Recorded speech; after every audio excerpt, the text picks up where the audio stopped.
നമ്മുടെ നാട് ഇതെങ്ങോട്ടാണ്? നമ്മുടെ കുട്ടികൾ ഇതെങ്ങോട്ടാണ്? കഴിഞ്ഞ കുറേ ദിവസങ്ങളായിട്ട് നമ്മൾ ഏറ്റവും കൂടുതൽ കേട്ടുകൊണ്ടിരിക്കുന്ന, നമ്മൾ ചോദിച്ചുകൊണ്ടിരിക്കുന്ന കുറേ കാര്യങ്ങളാണിത്. ലഹരി എന്ന നമ്മുടെ നാടിനെ കാർന്നു തിന്നുന്ന വലിയൊരു വിപത്ത്, അത് എന്താണ് ശരിക്കും നമ്മുടെ കുട്ടികളിൽ സംഭവിച്ചുകൊണ്ടിരിക്കുന്നത്? അതിന് മറുപടി പറയാൻ, അല്ലെങ്കിൽ അതിന് അവരുടെ അഭിപ്രായം പറയാനായിട്ട് നമുക്കിപ്പോൾ നമ്മുടെ കൂടെ ഉള്ളത് കുറച്ച് നിയമ വിദ്യാർത്ഥികളാണ്.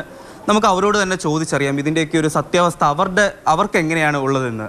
ഇപ്പം നമ്മൾ കഴിഞ്ഞ കുറേ ദിവസങ്ങളായിട്ട് കേട്ടുകൊണ്ടിരിക്കുകയാണ് ലഹരി കാരണം ന്യൂജൻ വിദ്യാർത്ഥികൾ അല്ലെങ്കിൽ ന്യൂജൻ കുട്ടികൾ, ജെൻസി എന്നൊക്കെ വിളിക്കുന്നവർ ഭയങ്കരമായിട്ടുള്ള അതിക്രമങ്ങളിലേക്ക് മാറുന്നു. അപ്പോൾ നിങ്ങളുടെ ഒരു കാഴ്ചപ്പാട് എന്താണ് ഇതിൽ കാണുന്നത്? അതെ, ലഹരി ഒരു മെയിൻ കാരണമാണ് ഇതിനകത്തോട്ടൊക്കെ പോകുന്നതിന്. ഇപ്പം നമ്മൾ കാണുന്നുണ്ടല്ലോ, ഒരാൾ ഒരു ചെറുക്കൻ യൂത്തിൽ തന്നെ വിടുന്ന, അവനൊക്കെ ഒരു ജെൻസിയാണ്, സ്വന്തം വീട്ടിലുള്ളവരെ, മാതാപിതാക്കളെ, പെൺസുഹൃത്തിനെ ഉൾപ്പെടെ, സഹോദരനെ ഉൾപ്പെടെ എല്ലാവരെയും കൊന്ന് സ്വന്തമായിട്ട് തന്നെ. അതൊക്കെ ഈ ലഹരി കാരണമാണല്ലോ. ഇങ്ങനെ പോവുകയാണെങ്കിൽ എവിടെ ചെന്ന് എത്തും? നമ്മുടെ പഴയ തലമുറ ഇപ്പോൾ ഏറ്റവും കൂടുതൽ നടക്കുന്ന ഒരു കമ്പാരിസണാണ് 90s കിഡ്സ് അല്ലെങ്കിൽ 2K കിഡ്സ്. പഴയ തലമുറ ഇതൊന്നും ഇല്ലായിരുന്നു, പുതിയ തലമുറയിലേക്ക് വരുമ്പോൾ ഇത് വളരെ വിപത്തായിട്ട് മാറുന്നു. അപ്പോൾ എന്താണ് തോന്നുന്നത്, പുതിയ തലമുറയിൽ അങ്ങനെ ഒരു ടെൻഡൻസി കണ്ടുവരുന്നുണ്ടോ?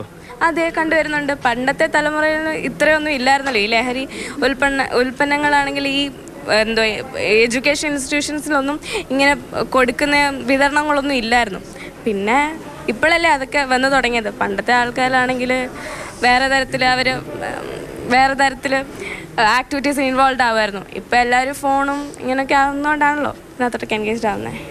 സിനിമ എന്നൊരു മാധ്യമം ഇപ്പോൾ ഏറ്റവും കൂടുതൽ നമ്മൾ കേൾക്കുന്നത് മറ്റൊരു കാര്യമാണ്, സിനിമ വളരെയധികം നമ്മളെ ഇൻഫ്ലുവൻസ് ചെയ്യുന്നു. വയലൻസ് കൂടിയ സിനിമ, അല്ലെങ്കിൽ ഡ്രഗ്സിനെ, പലതരത്തിലുള്ള ഡ്രഗ്സിനെ ഗ്ലോറിഫൈ ചെയ്ത് കാണിക്കുന്ന സിനിമകൾ വരുന്നത്, അത് കുട്ടികളുടെ മനസ്സിനെ അത് ആകർഷിക്കുന്നു എന്നൊക്കെ പല രീതിയിൽ നമ്മൾ കേൾക്കുന്നുണ്ട്. അപ്പോൾ സിനിമയ്ക്ക് വലിയൊരു പ്രാധാന്യമുണ്ടോ ഈ ഒരു കാര്യത്തിൽ?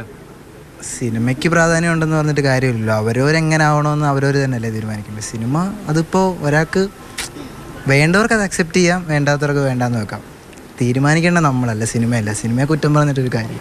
സിനിമ ഇൻഫ്ലുവൻസ് ചെയ്യുമെന്ന് തോന്നുന്നുണ്ടോ? സ്വാധീനിക്കുമെന്ന് തോന്നുന്നുണ്ടോ?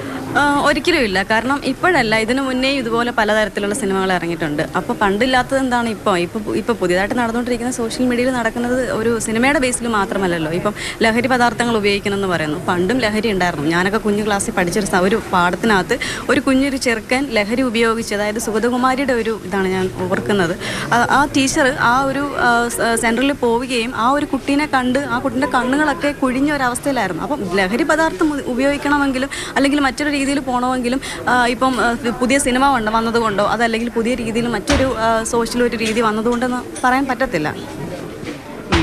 പലരും സിനിമേനെ നെഗറ്റീവായിട്ടും പറയുന്നുണ്ട്, പോസിറ്റീവായിട്ടും പറയുന്നുണ്ട്. പക്ഷേ അതുപോലെ തന്നെ ഒരു പ്രധാനപ്പെട്ട കാര്യമാണ് നമ്മുടെ ക്യാമ്പസുകളിലെ രാഷ്ട്രീയം എന്ന് പറയുന്നത്. രാഷ്ട്രീയത്തിലേക്ക് വരുമ്പോൾ രാഷ്ട്രീയ കൊലപാതകങ്ങൾ നമ്മൾ പലപ്പോഴും കണ്ടിട്ടുള്ളതും, അല്ലെങ്കിൽ പലപ്പോഴും പല മുദ്രാവാക്യങ്ങൾ, ഇപ്പോൾ തന്നെ അടുത്തിടെ കുറേ റീൽസ് കാര്യങ്ങളൊക്കെ പ്രചരിക്കുന്നുണ്ട്. അപ്പോൾ അത്തരത്തിലുള്ള രാഷ്ട്രീയം, ക്യാമ്പസിലേക്ക് കടന്നു വരുന്ന രാഷ്ട്രീയം കുട്ടികളെ സ്വാധീനിക്കുന്നുണ്ടോ? രാഷ്ട്രീയവാദം കുട്ടികളെ ലഹരിയുടെ അടിമകളാക്കാൻ വേണ്ടി സ്വാധീനിക്കുന്നുണ്ട്.